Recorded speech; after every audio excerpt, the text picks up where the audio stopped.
Да, мы, к сожалению, еще не получили результаты экспертизы. Как получилось, что вы раньше нас их получили, но мы ждем результаты экспертизы, мы понимаем серьезность всей проблемы. Сейчас уже общаемся с ветеринарами, которые работают в зоопарке в Николаеве, но, к сожалению, пока мы не получим результатов экспертизы, пока не будет ясно, что привело к этому и что является заболеванием, мы не можем. Как только у нас будут результаты на руках, мы приглашаем специалистов с Николаева, и они уже будут делать прививки, уколы, профилактику для животных.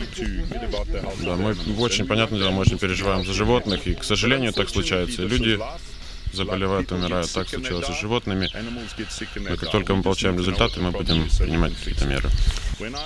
Также мы говорили, также нам ветеринар с Николаева сказала, что волкам уже скоро будет год, и после года им нужны будут еще прививки, то есть это не только будет вакцинация от заболевания, профилактика, а также и обязательные прививки. Спасибо вам. Только вот связывались со специалистами Николаевского зоопарка, с ветеринарами.